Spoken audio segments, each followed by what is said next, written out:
berkat kuasa Tuhan yang boleh memampukan kami agar dapat mendengar seperti suara murid. Berfirmanlah Bapa, hamba menyampaikan hati kami hanya tertuju kepada Tuhan. Dalam nama Yesus kami sudah berdoa, haleluya, amin. Shalom, selamat pagi Bapak Ibu Saudara. Kabar yang luar biasa, amin. Kita terus bersyukur dan terus bersyukur kepada Tuhan karena nyata sungguh pertolongan Tuhan bagi gereja kita, bagi jemaat ya, masih tetap bisa beraktivitas dalam pertolongan Tuhan. Dan sebagaimana yang sudah saya sampaikan kepada Bapak Ibu Saudara di grup, kita ada satu kabar sukacita untuk surat dari Kemenak. Dimas Kristen sudah keluar ya, sudah keluar. Ada 2, yang satu nanti akan diberikan kepada Kemenak Kementerian Agama Dimas Kristen di Temanggung, dan satu lagi nanti saya serahkan kepada Bu Kris selesai acara nanti ibadah. Tolong dibacakan ya Bu Kris ya, karena ada sesuatu yang harus kita juga perhatikan di dalam surat ini. Dan nanti kalau bisa dilaminating ya. Laminating mungkin ketua, wakil, sama sekretaris bisa pegang 3 ya. Karena kemungkinan ini tidak akan diperpanjang. Jadi untuk seterusnya, jadi harus benar-benar disimpan dengan baik. Dan minggu depan mohon nanti Bu Sion, Bu ini bawa fotokopi KTP ya, bawa fotokopi KTP, karena kita akan mengajukan untuk berkat bagi guru-guru sekolah minggu ya. Monggo nanti guru-guru sekolah minggu mau dikelola bagaimana. Yang pasti sebulannya 100.000 ya Bu ya, lumayan ya. Kalau setahun 1,2 kali 3 buat kas sudah bisa nanti dikelola untuk jemaat, untuk gereja kita. Kita doakan bisa dapat tahun depan supaya kita bisa gunakan untuk pekerjaan Tuhan. Nah baik Bapak Ibu Saudara, kita akan melanjutkan. Tolong ke bagian yang kedua, Mas Nathan. Keseimbangan itu Tuhan yang Tuhan kehendaki ya. Keseimbangan terus. Ayo, keseimbangan itu yang Tuhan kehendaki. Naik. Lagi. Terus. Satu lagi. Ya. Nah, Bapak Ibu Saudara yang terkasih dalam Tuhan, saya ulang sedikit ya. Kemarin ada beberapa yang tidak hadir. Jadi minggu lalu kita sudah dikuatkan ya. Kita sudah diteguhkan, kita sudah juga firman Tuhan disingkapkan bahwa dalam kita memenuhi hukum Kristus dalam kehidupan kita, tidak hanya ibadah, tidak hanya seremoni, tidak cukup hanya dengan kegiatan-kegiatan di dalam gereja, ibadah minggu, kebaktian, keluarga, bahkan keintiman dengan Tuhan, persekutuan pribadi dengan Tuhan, tetapi juga Tuhan rindu kita bertolong-tolongan ya, menanggung beban. Tuhan rindu kita bisa saling menopang satu dengan yang lain, saling menguatkan, dan itu sesuatu yang dikerjakan secara nyata, baik itu bagi kita perorangan sebagai orang-orang yang sudah dipanggil oleh Tuhan, maupun juga bagi gereja Tuhan. Kalau kita melihat Bapak Ibu Saudara yang terkasih dalam Tuhan di media sosial, ada satu pergeseran ya. Ada satu pergeseran yang luar biasa, di mana teman-teman kita muda ya, dulu itu terkenal dengan seremoni, betul ya? Maunya dikelenteng terus gitu ya, bertapa, menyepi, menyendiri. Tapi kita melihat ya, di media sosial bagaimana mereka dalam pertolong-tolongan itu sekarang justru menjadi yang terdepan. Dan bukan hanya kalangan mereka, tetapi juga kepada setiap orang, siapapun yang perlu ditolong.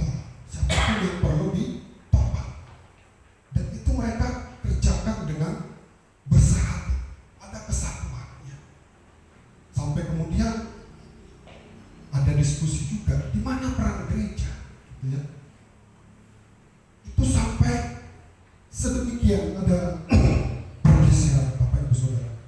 Nah, jadi dalam kehidupan kita dua hal ini bandulnya nggak boleh ke kanan, nggak boleh ke kiri, ya. Harus seimbang, ya. Antara ibadah dan kita bisa saling menanggung beban, saling memperhatikan, saling menopang, saling memberi satu dengan yang lain untuk kita bisa menopang saudara seiman yang kita perlu juga lihat bagaimana kehidupan mereka yang perlu ditopang. Ini adalah keseimbangan di mana kita bisa mengupayakan agar memenuhi hukum Kristus. Dan Tuhan rindu kita mengerjakan ini setia, konstan, tidak berubah, konsisten, ya. Dalam arti ketika kita mempersiapkan ibadah minggu, kita persiapkan setiap minggu dengan baik, rutin, konsisten. Maka hal yang sama juga kita kerjakan dalam kita saling menanggung beban. Jadi Tuhan rindu kita mengerjakan tidak kolo-kolo, tidak kadang-kadang. Kalau kita kebaktian 1 bulan kita persiapkan, 1 bulan kita tidak persiapkan, apa yang terjadi?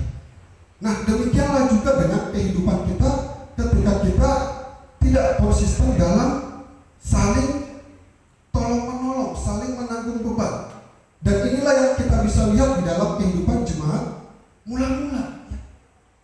Ini yang justru dimunculkan sehingga firman Tuhan mengatakan maka semakin bertambah banyaklah jumlah yang percaya, karena sungguh-sungguh melihat, ya, bagaimana buah iman mereka dialami oleh setiap orang, bahkan juga yang belum percaya kepada Tuhan Yesus. Dan itu yang mereka kerjakan. Tetapi Bapak Ibu Saudara yang terkasih dalam Tuhan, kalau kita melihat di dalam jemaat Galatia dan juga jemaat-jemaat yang lain pada masa gereja mulai bertumbuh, mulai berkembang, pergeseran terjadi. Yang ini mulai ditinggalkan, sibuk dengan yang sama. Itu sudah terjadi mulai gereja mula-mula. Gereja yang mulai bertumbuh pada abad 60 sampai 100 mulai terjadi pergeseran. Tidak lagi seperti jemaat ketika masih ada dalam kisah para rasul yang mereka mengerjakannya dengan seimbang. Orang percaya mengerti betul bahwa ini adalah bagian dari upaya memenuhi hukum Kristus dalam kehidupan mereka. Sehingga mereka mau kerjakan itu dengan konsisten, dengan setia. Sebagaimana mereka beribadah, demikianlah juga mereka dengan setia bertolong-tolongan, menanggung beban satu dengan yang lain. Bahkan itu mereka kerjakan bukan hanya kepada jemaat yang ada di dalam gereja, tetapi juga keluar di dalam kehidupan mereka sebagai orang percaya. Terus Mas Ubat. Nah, fenomena yang ada sekarang Bapak Ibu Saudara banyak sekali, ya, banyak sekali sekarang itu pernyataan-pernyataan yang cenderung ke kanan maupun juga cenderung ke kiri. Ini perlu waspada Bapak Ibu Saudara. Contohnya kemarin ketika kunjungan ke tempat Pak Guntur, ya, kata Bu Seneng, saya itu tidak tega kalau anak saya itu didisiplin sama Pak Guntur, gitu, ya. Karena apa? Karena memang ya Pak Bu Seneng memang nggak lihat, gitu, ya, ada berita-berita. Tapi kalau kita melihat sekarang ini ada bilang seakan-akan anak itu harus diurus-urus terus, gitu, ya. Nggak boleh ditegur, nggak boleh didisiplin. Nanti ujung-ujungnya tuanya nanti bapaknya ditinggalkan. Betul nggak? Ada nggak gitu? Di media sosial sekarang begitu. Nanti kalau anaknya didisiplin, ditegur, kemudian mungkin dipukul, nanti gedenya nggak sayang sama orang tuanya, gitu, ya. Nah itu ajaran yang nggak baik, ajaran yang nggak benar, ya. Saya dulu sering didisiplin bapak saya, ibu saya, ya sampai sekarang ya sayang sama orang tua, gitu, ya. Karena apa? Karena tahu selain mendisiplin, orang tua saya juga bertanggung jawab. Bertanggung jawab untuk apa? Bertanggung jawab untuk kebutuhan saya, bahkan sampai saya sekolah. Yang disiplin itu perlu, ya. Nah itu yang kadang sering terjadi sekarang. Fenomena seperti memang menjadi teguran gitu ya. Yang pertama ini, apakah tangan yang terulur kepada sesama adalah juga tangan yang menyengaja kepada Tuhan? Saya tidak tahu kehidupan perempuan ini, tapi gambar ibu ini sering digunakan untuk dalam tanda kutip juga sedikit menyindir gereja Tuhan gitu ya. Sekarang ya. Karena apa? Dia banyak melakukan kasih ya, memperhatikan banyak orang di Ethiopia, anak-anak yang berkekurangan gitu ya.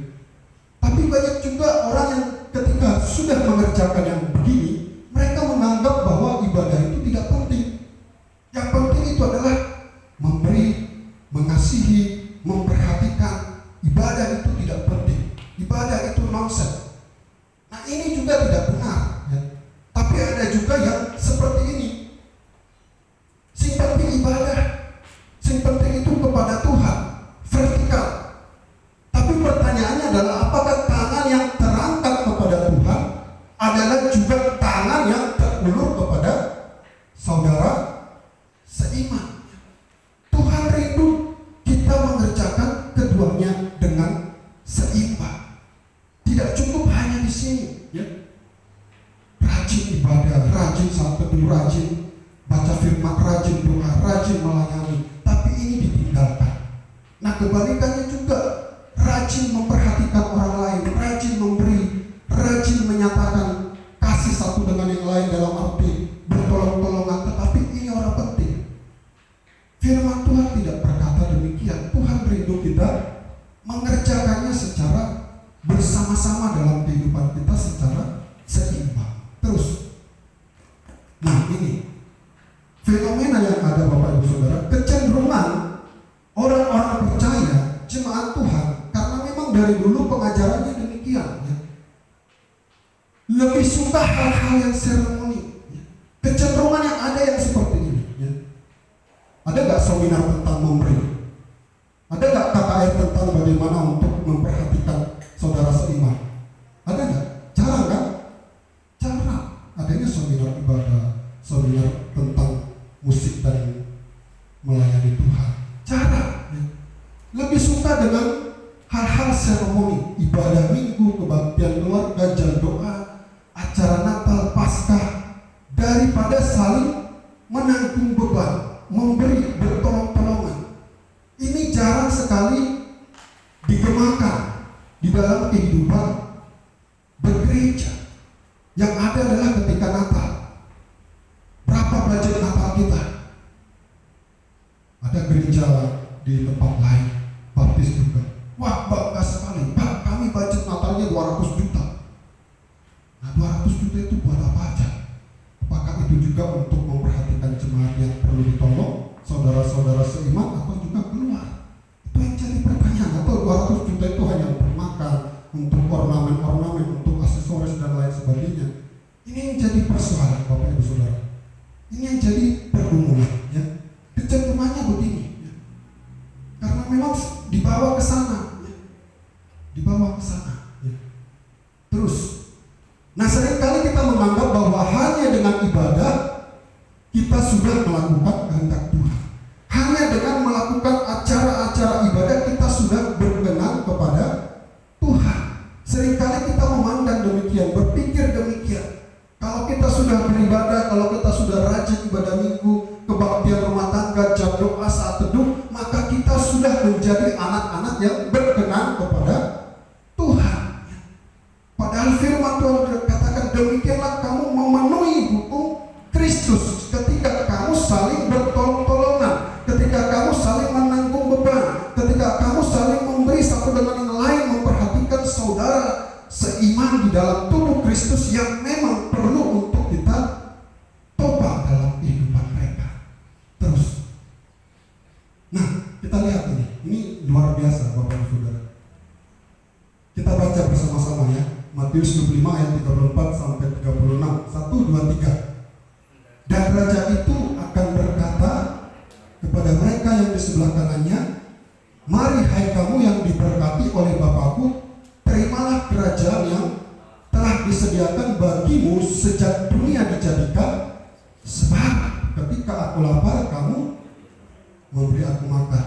Ketika aku haus, kamu memberi aku minum. Ketika aku orang asing, kamu memberi aku tumpangan. Ketika aku telanjang, kamu memberi aku pakaian. Ketika aku sakit, kamu melawat aku. Ketika aku di dalam penjara, kamu mengunjungi aku. Ya. Orang-orang, hai kamu orang-orang yang diberkati, yang kepadamu telah disediakan kerajaan Allah. Siapa itu? Ini. Terus saudara. Apakah firman Tuhan itu ditunjukkan hanya kepada hamba Tuhan? Tidak. Maka orang-orang benar itu akan menjawab dia, kata mereka, Tuhan, bila manakah kami melihat engkau lapar dan kami memberi engkau makan, atau haus dan kami memberi engkau minum? Bila manakah kami melihat engkau sebagai orang asing dan kami memberi engkau tumpangan, atau telanjang dan kami memberi engkau pakaian? Dan bila manakah engkau sakit atau dalam penjara dan kami mengunjungi engkau? Dan di dalam ayat berikutnya dikatakan, dan raja itu akan menjawab mereka, aku berkata kepadamu, sesungguhnya segala sesuatu yang kamu lakukan untuk salah seorang dari saudaraku yang paling hina ini, kamu telah melakukannya untuk aku. Di dalam ayat sebelumnya dikatakan orang-orang benar. Ya. Jadi orang-orang benar itu yang seperti apa, Mas Nathan? Terus, orang benar adalah ibadah plus suka menanggung beban, suka memberi, suka bertolong-tolongan. Ini yang disebut dengan orang benar. Ya. Tuhan tidak sebut orang benar hanya suka ibadah. Tuhan juga tidak sebut hanya suka memberi. Tetapi orang benar adalah keduanya, mengerjakan bersama-sama dalam kehidupannya. Suka memberi makan, memberi minum, tumpangan, pakaian, melawat, mengunjungi. Inilah yang firman Tuhan katakan dengan orang benar. Ya. Terus, nah, bagian selama ini rajin ibadah, setia berdoa, baca firman, saat teduh, apakah juga suka memberi makan, minum, tumpangan, pakaian, melawat, mengunjungi, ya. Dan apakah itu dikerjakan dengan rutin, seperti kita rutin beribadah? Karena Tuhan rindu kita mengerjakannya dengan bersamaan dalam kehidupan kita sebagai orang percaya. Ya. Terus, nah, nih, ya, saya mau aplikasinya. Para sepuh yang sakit di gereja kita, ya, apakah rutin melawat mereka, Bapak Ibu Saudara? Saya mau katakan mereka kangen, Bapak Ibu Saudara, keluarga-keluarga muda. Ditakoni, ya, apalagi masa pandemi sekarang. Ya. Ayo kita kerjakan.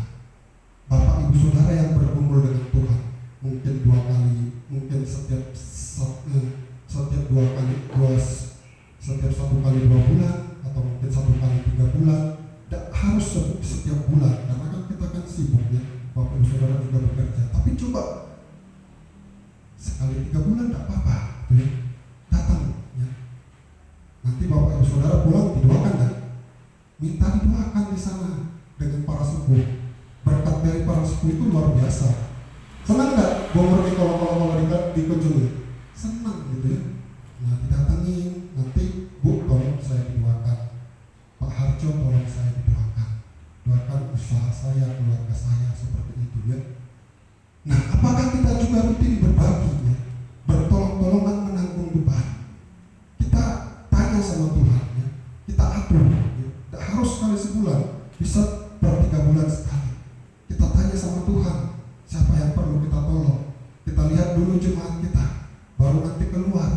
Bisa gereja lain, bisa hamba Tuhan lain yang memang perlu masih untuk ditolong, gitu, ya. Nah, apakah kita tergerak bertolong-tolongan menanggung beban? Misalnya ini, ya, pendidikan anak-anak keluarga di gereja kita, ya. Salah satu persoalan gereja pada masa sekarang adalah banyaknya pemuda yang pengangguran. Itu salah satunya.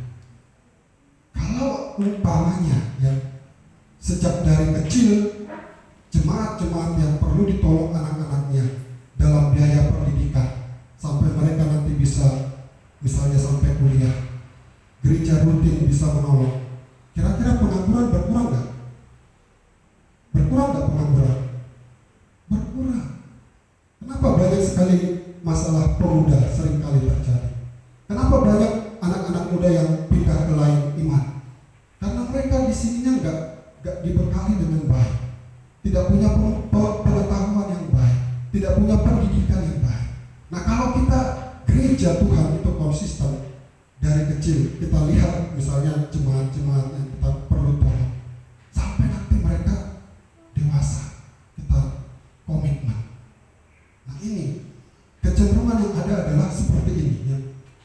Ada gereja yang ketika melakukan musyawarah denominasi itu, saya mendengar, bukan saya yang mengkritisi, bukan, tapi ada seorang teman bilang begini, wah, untuk acara denominasi saja, untuk acara musyawarah saja habis MM-an gitu ya. Kalau umpamanya separuh digunakan untuk biaya pendidikan gitu kan, untuk bisa menolong jemaat yang ada di denominasi itu, di data per gereja siapa saja yang perlu ditolong biaya pendidikannya, mulai dari TK, SD, SMP sampai nanti bahkan kalau bisa sampai kuliah. Nanti mereka lulus, mereka punya pekerjaan, mereka punya pendidikan, mereka tidak mudah terombang-ambingkan, mereka tidak mudah pindah ke lain iman karena mereka sudah dibekali dengan pendidikan yang baik ya. Nah, ini kadang-kala gereja mau memberitakan Injil keluar, tetapi di dalam pembenahannya yang perlu juga diperhatikan ya. Terus, nah ini ya. Jadi ibadah tanpa kehidupan bertolong-tolongan menanggung beban itu ya, ini kita seperti gelas yang hanya separuh ya. Hanya separuh. Kita belum sampai ke sini ya. Memenuhi hukum Kristus ya. Demikianlah kamu memenuhi hukum Kristus ya. Terus, nah ini ya, ketiga, ingatlah kesempatan itu ada batasnya. Kalau kita lihat di dalam Galatia 6, janganlah kita jemu-jemu berbuat baik, karena apabila sudah datang waktunya kita akan menuai jika kita tidak menjadi lemah. Karena itu selama masih ada kesempatan bagi kita, selama masih ada kesempatan, artinya kesempatan itu terbatas ya. Kemarin ketika ke tempat kubur, cerita ada tetangga yang di pinggir jalan, gak tahu jemur pakaian atau apa itu, matinya di pinggir jalan Bapak Ibu Saudara. Makanya buku sekarang takut datang karena di sana ada yang mati katanya karena COVID gitu ya. Matinya di pinggir jalan. Kemarin tidak kenapa-napa gitu ya, tapi udah mati tiba-tiba gitu ya. Bu Murni kemarin juga ada ya, yang juga seperti itu di tempat tidur. Kita nggak tahu kapan waktu kita. Di Facebook sekarang ini banyak beritanya tentang apa? Tentang kematian Bapak Ibu Saudara. Ada teman hamba Tuhan lah, ada jemaat yang lain lah, ada teman Facebook lah gitu kan. Kita nggak tahu waktu kita itu kapan. Tapi selama kita masih ada kesempatan, kita harus mengerjakannya dengan setia dalam kehidupan kita ya. Ketika saat itu tiba, kesempatan itu pun akan berakhir ya. Bukan berapa banyak yang kita kumpulkan, tetapi berapa banyak yang kita lepaskan. Ini yang Tuhan akan lihat dalam kehidupan kita. Terus, nah, ketika Yesus datang kedua kali, yang dia tanya bukan seberapa banyak yang engkau kumpulkan, melainkan seberapa banyak yang engkau lepaskan ya. Sebagaimana yang telah Tuhan Yesus contohkan dalam kehidupannya selama ia ada di dunia. Tuhan nanti tanya itu bukan seberapa banyak yang engkau kumpulkan, tapi seberapa banyak yang engkau mau lepaskan selama engkau ada di dunia dan engkau sudah diberkati oleh Tuhan. Terus, nah karena itu selama masih ada kesempatan bagi kita, bagi saya, bagi Bapak Ibu Saudara, marilah kita berbuat baik, kalos kebaikan kepada semua orang, tetapi terutama kepada kawan-kawan kita seiman di dalam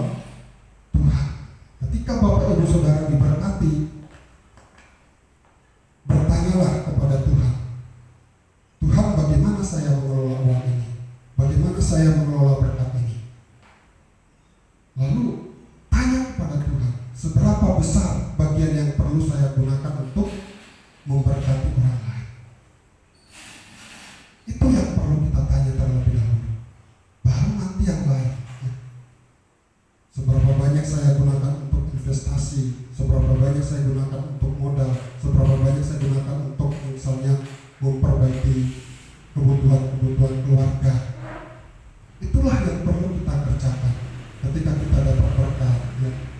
Apapun itu, BLT misalnya, puji Tuhan BLT saya sudah keluar juga detik-detik terakhir gitu ya, sampai Pak Andreas bilang, Pak akhirnya keluar juga, puji Tuhan gitu ya.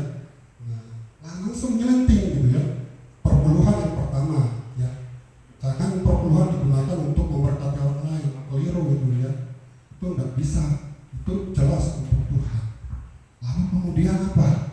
Sisanya berapa yang mau saya gunakan untuk memberkati saudara seiman, memberkati orang lain.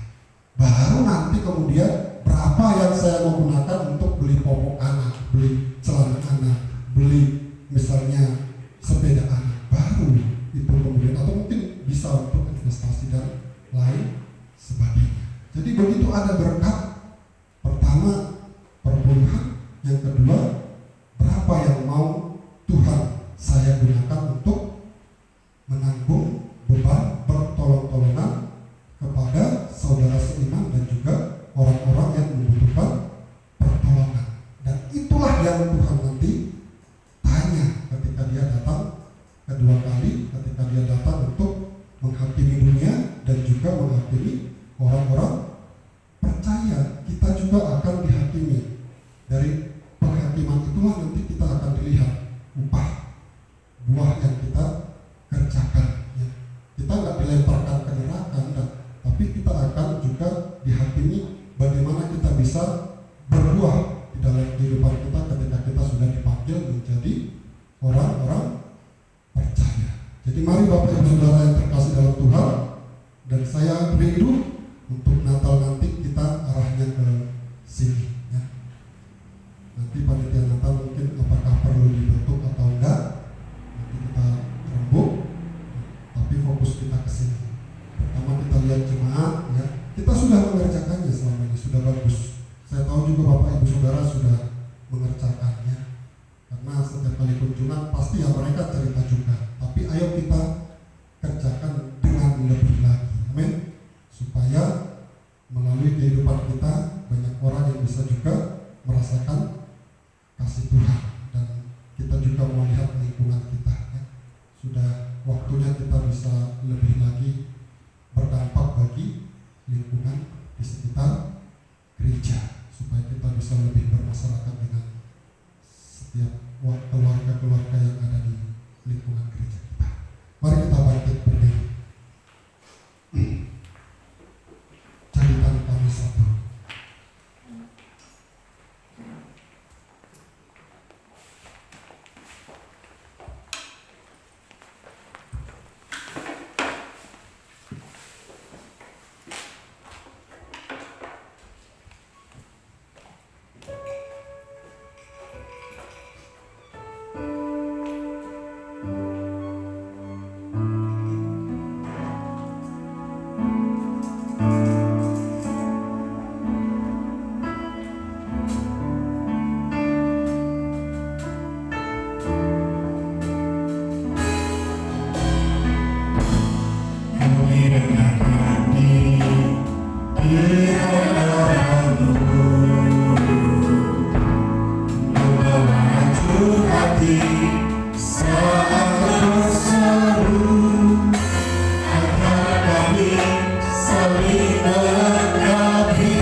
dengan setiap apa yang Tuhan berikan, segala kebaikan yang Tuhan nyatakan dalam hidup kami, kecukupan kelimpahan yang Tuhan sudah sediakan bagi kami, boleh terus menolong kami, mendorong kami, memotivasi kami Bapa, untuk mengerjakan apa yang menjadi kerinduan hati Tuhan, agar kami dapat memenuhi hukum Kristus dalam kehidupan kami.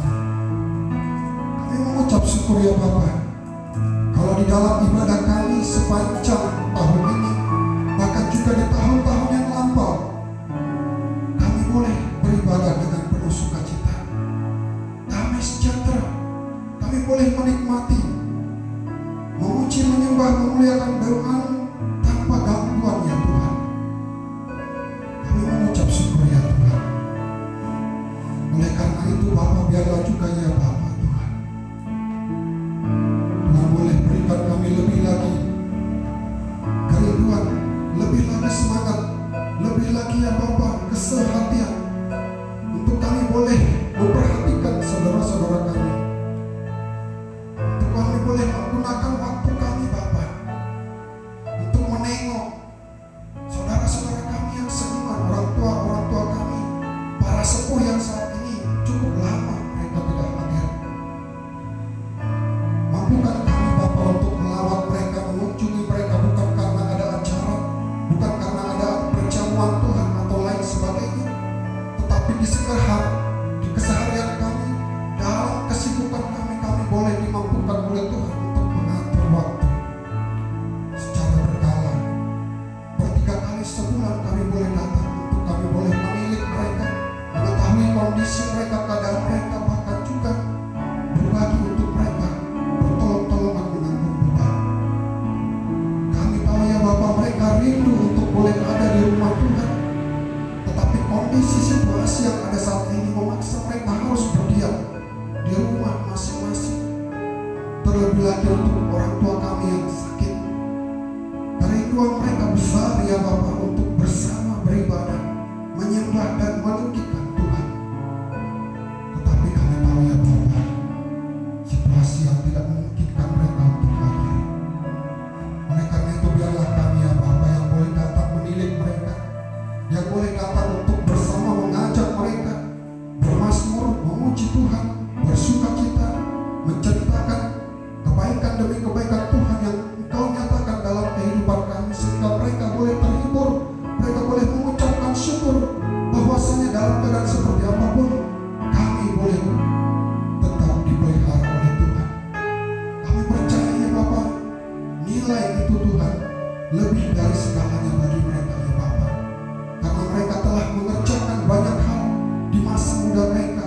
Mereka telah bertaruh iman, bertaruh di dalam tubuh, jiwa raga mereka, bahkan harta mereka Tuhan, agar melalui gereja ini nama Tuhan boleh terus dipermuliakan.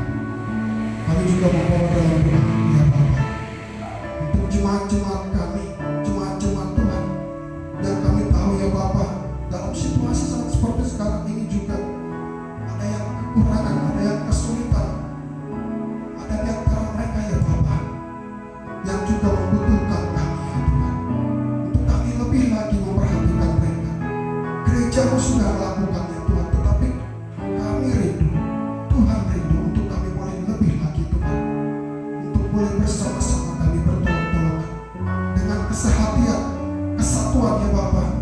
Kami mau merendahkan diri, untuk kami boleh melihat mereka, untuk kami boleh berbagi, untuk kami boleh bertanya kepada Tuhan sebagian dari apa yang kami punya, seberapa yang kami boleh berikan untuk menumpang kehidupan mereka ya Bapak. Kami tahu Tuhan, kami juga banyak kebutuhan, banyak tantangan, banyak hambatan, tetapi kami yakin dan percaya, sebagaimana jemaat di Filipi memberkati banyak orang, demikianlah juga Tuhan akan mencukupi kami. Engkau mencukupi jemaat di Filipi, Tuhan juga akan mencukupi kami Tuhan. Terima kasih Bapa di dalam surga. Berkati terus gereja ini, panitia penolong diberkati oleh Tuhan. Tangan kuasa Tuhan yang boleh terus menolong, memampukan mereka untuk bisa mengetahui apa yang menjadi kehendak dan rencana Tuhan melalui panggilan mereka dalam melayani sebagai pelayan-pelayan Tuhan di gereja.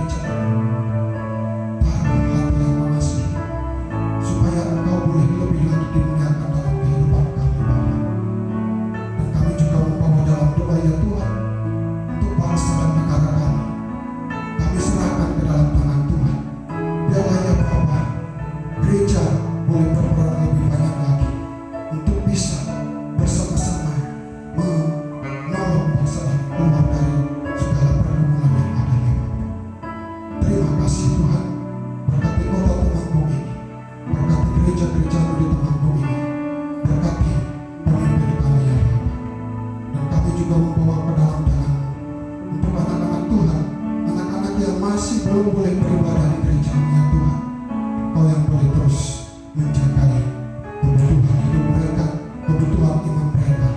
Tuhan boleh terus yang memelihara. Terima kasih Bapa di dalam surga. Inilah hidup kami Tuhan, dan kami akan kembali untuk beraktivitas dalam 1 minggu ke depan, dan kami rindu untuk menerima berkat daripada-Mu. Terima kasih Bapa di dalam surga, menyertai Bapak Ibu Saudara yang dikasihi Tuhan. Persekutuan yang erat dan manis dari Yesus Kristus menolong dan menopang kita untuk boleh tetap setia di dalam Dia. Kekuatan dan juga penghiburan dari Roh Kudus menuntun kita untuk boleh tetap memanggil namanya dalam hidup kita. Haleluya. Aku percaya.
Kembali